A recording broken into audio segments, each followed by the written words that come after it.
Operation है, ध्यान से समझना, सेक्शन 1 हमें लगता है कि बहुत आसान है, बट लिटिगेशन में इसका यूज काफी है। जब एनआरआई मैरिजेज का मामला आता है, जब वैसे केसेस आपके पास आते हैं, जब लड़का सिंगापुर में रह रहा है, लड़की इंडिया में रह रही है, लड़का और लड़की एक दूसरे के अगेंस्ट मेंटेनेंस या डाइवोर्स का केस लाना चाहते हैं, तो वहां पर सेक्शन 1-2 की एप्लीकेशन होती है। तो सेक्शन 1 सबसेक्शन 1 आपने समझ लिया। This act may be called Hindu marriage act 1955, okay, nothing it. Now read section subsection 2. It extends to the whole of India except the state of Jammu and Kashmir and applies also to, now here is also, to Hindus. अब ये whole of India की तो बात कर दी यहां तक। अब ये दो पार्ट में है, सेक्शन 1 सबसेक्शन 2। सेक्शन 1 सबसेक्शन 2 दो पार्ट में है। First part applicability in India, territorial application in the territory of India. Second part of section 1 subsection 2 is dealing with the extraterritorial operation of this act. Bharat से बाहर की शादियों में, भारत से बाहर रहने वाले हिंदूज में, अब ये क्या कहता है देखो, and applies also to Hindus domiciled in the territory to which this act extends who are outside the said territories. Hindus तो आप समझ गए, also भी समझ गए। Now the word is domiciled. What does it mean when we say domiciled? ये जो यहां लिखा हुआ है domiciled, इसका मतलब क्या हुआ, इसको मैं एग्जांपल से समझाता हूं, फिर आपको और अच्छे से समझ आएगी। एक लड़का और एक लड़की दोनों सिंगापुर में रह रहे हैं, ठीक है। लड़की सिंगापुर में जॉब करती है, लड़का भी इंडियन है, लड़की भी इंडियन है। ध्यान से समझना, मैं एग्जांपल से आपको सेक्शन 1 सबसेक्शन 2 समझाने की कोशिश कर रहा हूं, जस्ट ट्राई टू अंडरस्टैंड। लड़का और लड़की दोनों ही सिंगापुर में रहते हैं, लड़का और लड़की दोनों ही इंडियन हैं। अब अंतर दोनों में क्या है ये समझना। लड़का जो है, लड़के का जन्म ही वहां हुआ है, लड़का है इंडियन, जो हस्बैंड है वो इंडियन है, जन्म ही उसका वहां हुआ है, he is born and brought up in Singapore only. But जो गर्ल है, born in India, brought up in India, but job करने के लिए सिंगापुर चली गई है। अब लड़का और लड़की दोनों एक दूसरे से शादी कर लेते हैं, दोनों इंडियन हैं। अंतर इतना है कि लड़के का बॉर्न जन्म भी वहां हुआ है, वो बड़ा भी वहीं हुआ है, दोनों ही हिंदू हैं, दोनों ने वहां पर हिंदू रीति रिवाज से सप्तपदी से जो सेरेमनीज ऑफ मैरिज है, 7 फेरे लेकर शादी भी कर ली है। अब दोनों के बीच में अगर कोई डिफरेंसेस अरोज होता है, लड़की के पास कोई इनकम नहीं है, लड़के ने उसको बाहर निकाल दिया, लड़की को वापस आना पड़ गया India. Now the question is, both Hindus married there at Singapore, performing जो कंडीशंस ऑफ मैरिज है जो हिंदू के लिए, लेकिन जब डिफरेंसेस हुए तो सी कैम बैक। अब ये क्वेश्चन आता है यहां पर कि क्या शादी वहां किया, रही वहां, क्या इंडिया में केस फाइल कर सकती है डिवोर्स के लिए? अब ये क्वेश्चन अराइज होता है। नौ जो यहां पर ये डोमिसाइल्ड है, इसको समझना है हमें। अब हम समझेंगे केस के अकॉर्डिंग कि क्या कौन कहां पर यहां केस फाइल कर सकती है या नहीं कर सकती है। What does it mean when we say domiciled? Domiciled कहने का मतलब है स्टेटस ऑफ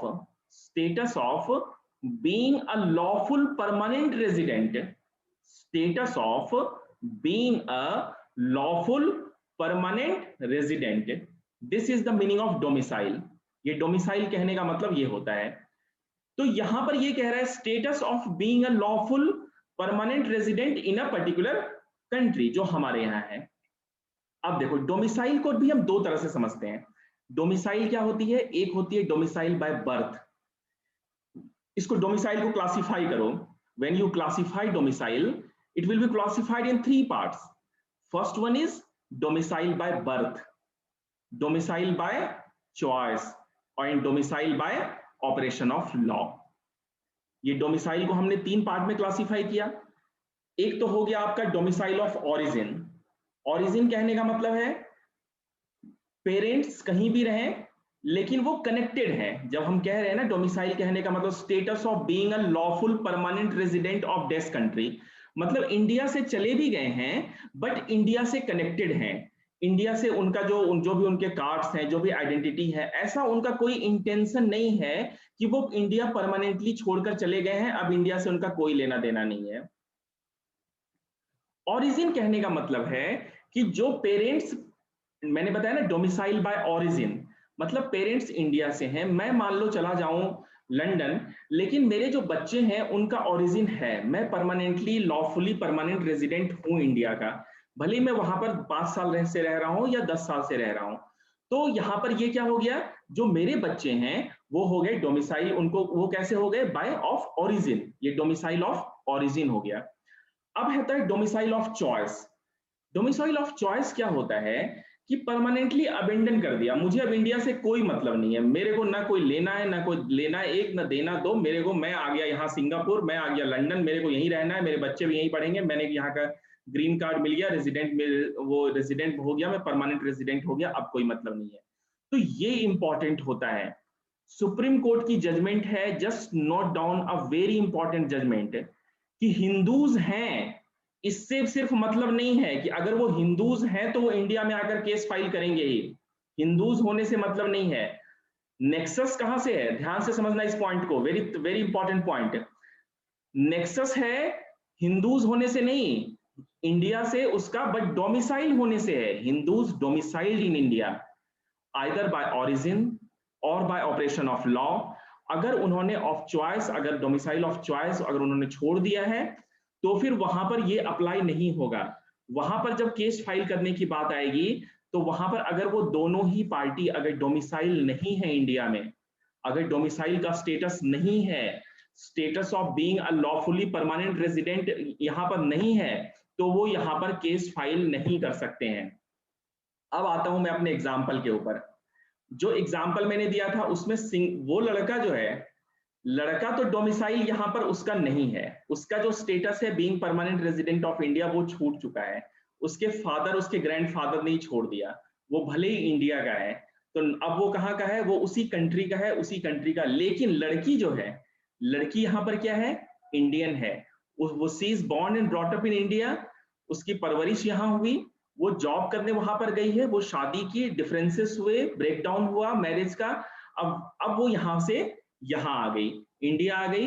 वो इंडिया में जहां उसके पेरेंट्स रहते हैं, जहां उसका घर है, जहां का उसका आधार कार्ड है, जहां का उसका वोटर आईडी कार्ड है, उस कोर्ट में जुडिक्शन होगी, वहां की फैमिली कोर्ट में अंडर सेक्शन 13 और 13B if it is a divorce bye mutual consent, वो वहां पर फाइल कर सकती है।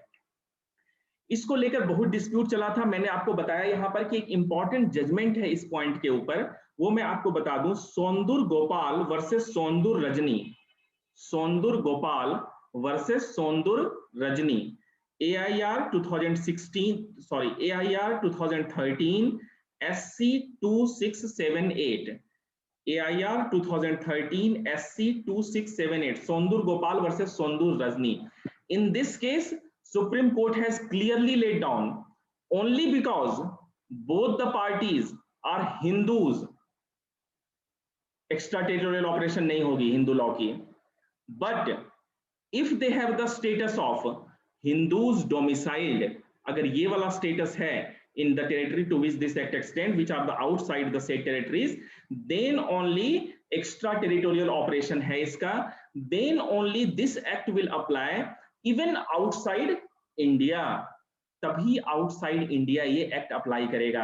आजकल ये केसेस काफी होने लगे हैं, बाहर की कंट्री में शादी की, डिफरेंसेस हुए, केस यहाँ इंडिया में आकर फाइल किया जा रहा है, कस्टडी के लिए, मेंटेनेंस के लिए, डाइवोर्स के लिए, ऐसे केसेस इंडिया में फाइल किए जा रहे हैं, मैरिजेज वहां हुई है।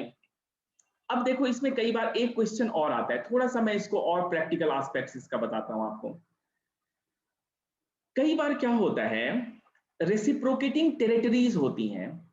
What does it mean when I am saying reciprocating territories?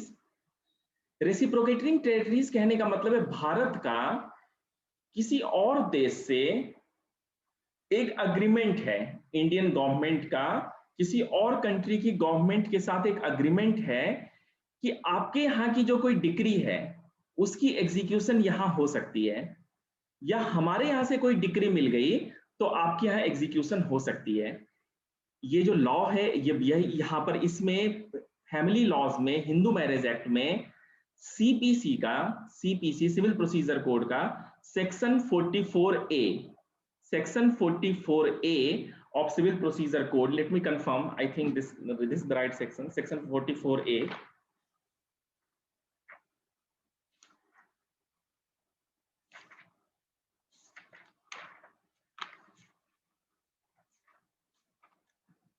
Yes, section 44A, right. Section 44A, execution by courts in the reciprocating territories. कहने का मतलब है जैसे अगर इंडिया में, अब जैसे मैंने एग्जांपल दिया था, फिर से उसी एग्जांपल पर आते हैं। अब लड़की ने इंडिया में केस फाइल किया, लड़की ने इंडिया में फाइल किया, ये भी मान लो कि लड़के ने सिंगापुर में फाइल किया, दोनों ने अपने अपने जगह फाइल कर दिया, लड़के ने सिंगापुर में फाइल कर दिया, लड़की ने इंडिया में फाइल कर दिया।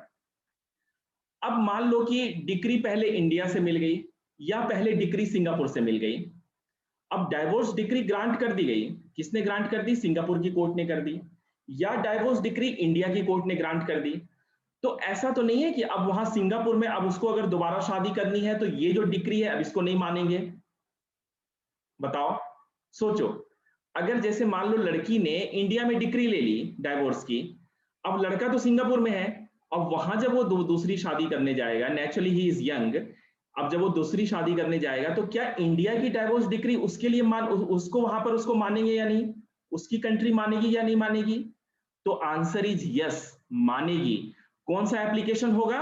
सेक्शन 44A ऑफ सीपीसी, जो मैंने आपको बताया, यही सेक्शन 44A सीपीसी है। कई बार ऐसे भी डिस्प्यूट्स आ जाते हैं हमारे पास, अभी कई ऐसे भी केसेस आते हैं हमारे पास, जब वहां पर ये दिक्कत आती है। तो जहां पर भी 44A में रेसिप्रोकेटिंग टेरिटरीज में एक अग्रीमेंट है, उनकी डिक्री, यहाँ की डाइवोर्स डिक्री वहां भी एग्जीक्यूट हो सकती है।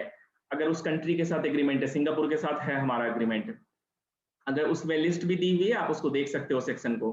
अगर सिंगापुर की केस में डिक्री हुई है कोर्ट में, तो इंडिया में भी उसकी डिवोर्स वहां पर यहां पर भी उसकी एग्जीक्यूशन हो सकती है। इंडियन कोर्ट से दोबारा डिक्री लेने की जरूरत नहीं है। लड़का लड़की को दोबारा इंडिया में, वाइफ हस्बैंड को आने की जरूरत नहीं है कि वो डिक्री दोबारा से ले। वो वहां मिल गई डिक्री, हो गया, यहां मिल गई डिक्री, हो गया। तो ये है आपका section 1, extends to Hindus domicile, और you can say extra territorial operation of the act, जो कि अप्लाइज, मींस कहने का मतलब इन कंक्लूजन क्या है कि this act even applies outside India, Bharat से बाहर भी ये एक्ट अप्लाई होता है। तो ये था आपका section 1। Any query related to section 1? कोई क्वेश्चन है आपके?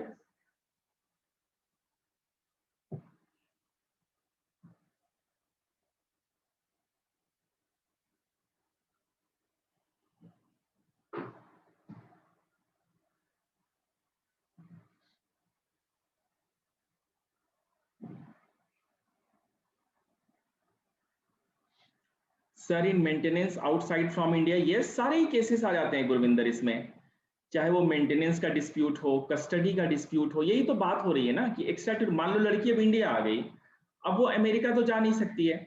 हाँ, इसमें क्या है, प्रैक्टिकल एप्लीकेशन में क्या होता है इसमें कि वीडियो कॉन्फ्रेंसिंग से परमिशन मिलती है। जैसे वहां से वो वीडियो कॉन्फ्रेंसिंग के थ्रू अपीयर हो गया, या फिर यहाँ पर उसने अपना कोई एजेंट, पावर ऑफ अटॉर्नी दे दी किसी को। जैसे कि मान लो लड़का अगर अमेरिका में है, उसके लिए पॉसिबल नहीं है कि वो इंडिया में आए, यहाँ पर ये कॉन्टेस्ट करे, तो उसने क्या किया है, मान लो डाइवोर्स होना है तो उसने किसी को पावर ऑफ अटॉर्नी दे दी, वो यहाँ पर उसकी जगह अपीयर होगा, या और सेकंड मोशन जब होगा डाइवोर्स का, तो उस वक्त वो वीडियो कॉन्फ्रेंसिंग से वो अपीयर हो जाएगा। तो ये सुविधा दी गई है।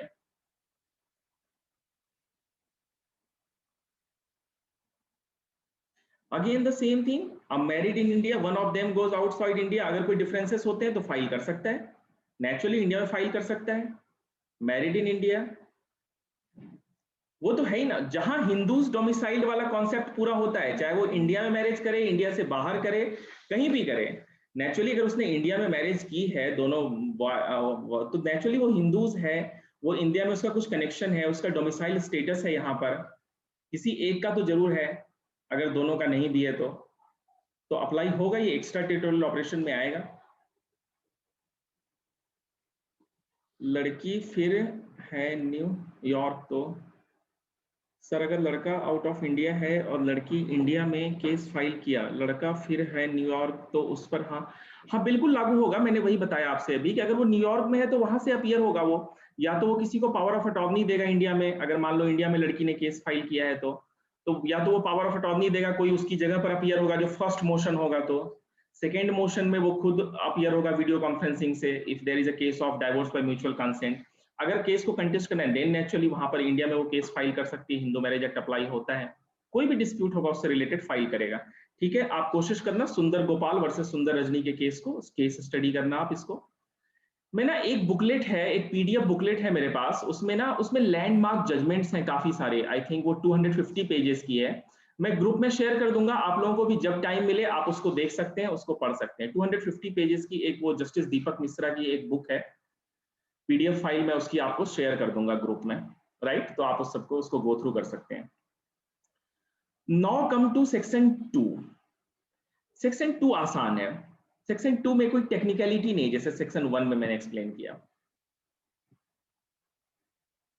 Important section Harshit, important section, section 1 2, section 5, section 9, section 11, section 12, section 13, section 13B, section 24, section 25, section 22, section 28, ये इंपॉर्टेंट सेक्शंस हैं। Now come to application of act. ये जो है ये है तो बड़ा आसान, लेकिन ऑब्जेक्टिव क्वेश्चंस बहुत आते हैं इससे प्री में।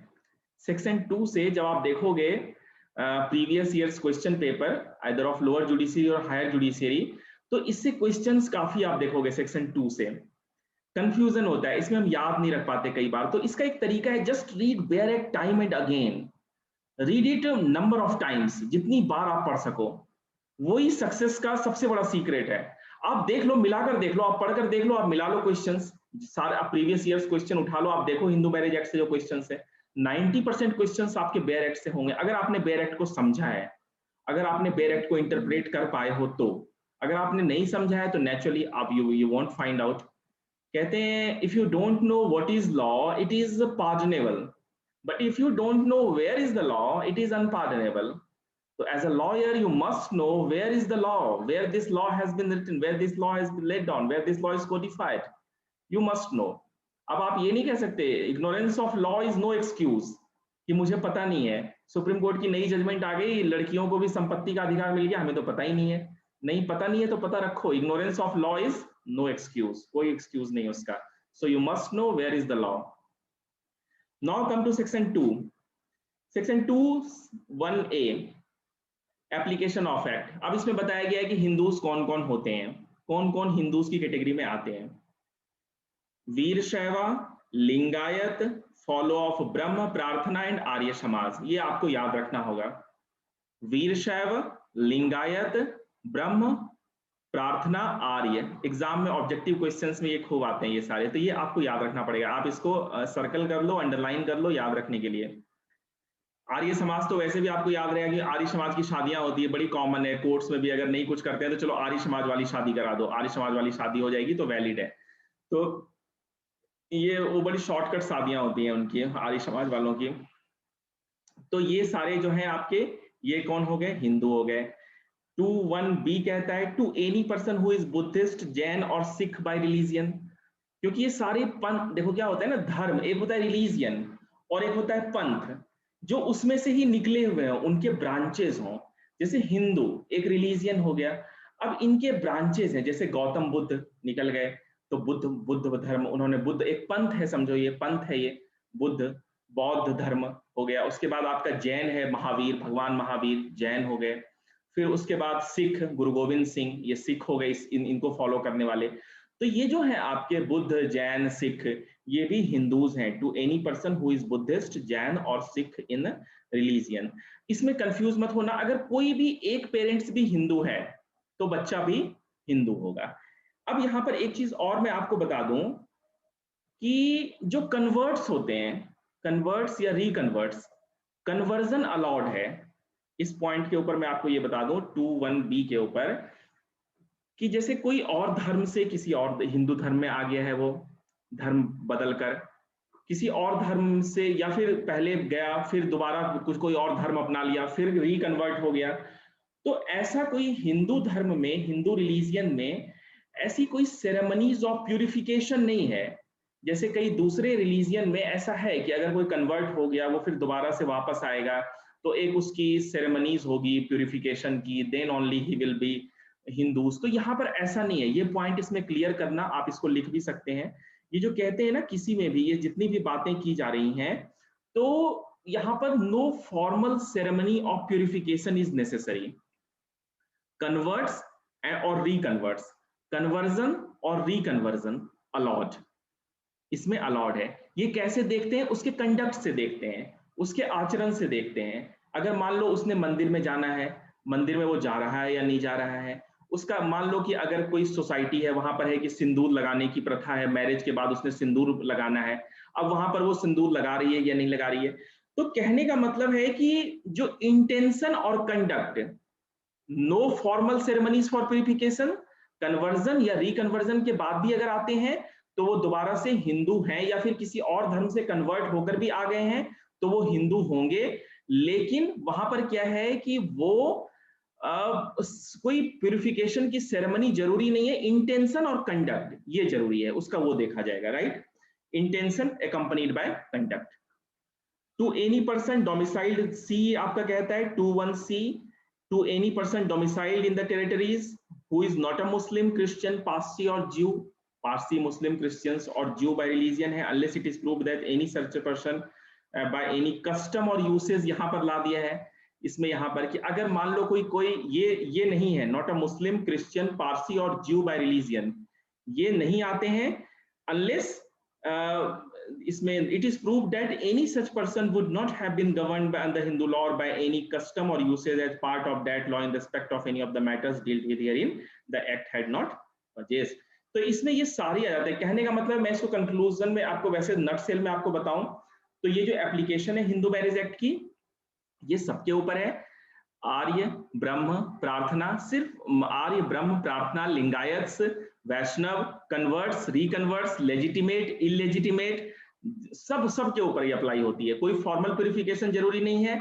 अगर चाइल्ड, एक चीज और बता देता हूं यहाँ पर, अगर मान लो पेरेंट्स कन्वर्ट हो गए हैं, ठीक है, बच्चा है हिंदू है, जब वो मैरिज हुई है, पेरेंट्स कन्वर्ट होकर के मुस्लिम हो गए या सिख या कोई और क्रिश्चियन हो गए या ज्यू हो गए, लेकिन बच्चा हिंदू ही रहेगा अनलेस कि बच्चे को भी कन्वर्ट नहीं किया गया हो। मतलब ऐसा नहीं है कि पेरेंट्स के, किसी एक पेरेंट्स के कन्वर्ट हो जाने से बच्चा ऑटोमेटिकली कन्वर्ट हो गया, या फिर किसी दोनों पेरेंट्स के भी कन्वर्ट हो जाने से बच्चा ऑटोमेटिकली कन्वर्ट हो गया, ऐसा नहीं है। अनलेस उस बच्चे को भी, क्योंकि यहाँ पर और जब उसका जन्म हुआ है, जब उसका जन्म हुआ है उस वक्त वो हिंदू थे, इसलिए वो भी हिंदू होगा, राइट। तो इसमें ये सारा ही कवर्ड होता है। सिर्फ कौन क्या नहीं कवर्ड होता है, आप इसमें देखो एक्सप्लेनेशन 3, सॉरी एक्सप्लेनेशन 2, एक्सप्लेनेशन 2 देखो। एक्सप्लेनेशन 2 कहता है, जो शेड्यूल कास्ट, शेड्यूल ट्राइब्स के बारे में बात करता है, शेड्यूल ट्राइब्स के बारे में 300 आर्टिकल 366 25 सबसेक्शन सब क्लॉज 25 इसके बारे में बात करती है कि जो शेड्यूल ट्राइब्स हैं, कई सारे इंडिया में शेड्यूल ट्राइब्स काफी सारे हैं, जैसे संथाल हैं, उराव हैं, और भी कई सारी जनजातियां हैं, शेड्यूल ट्राइब्स हैं। तो जब तक कि गवर्नमेंट ने जिसको अपनी नोटिफिकेशन से, गैजेट नोटिफिकेशन से डिक्लेयर नहीं कर दिया है कि this schedule tribe comes under the category of और ambit of Hindu, then only वो हिंदू होंगे।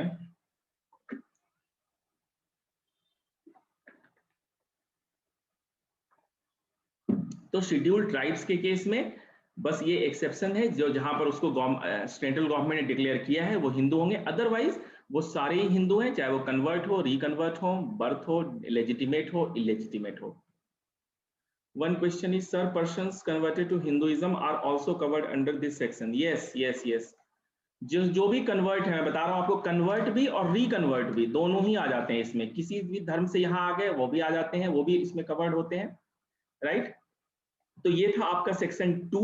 इसके ऊपर आप एक केस लिख लो, doctor Surajmani versus Durgacharan, doctor Surajmani versus Durgacharan, AIR 2001 SC 938.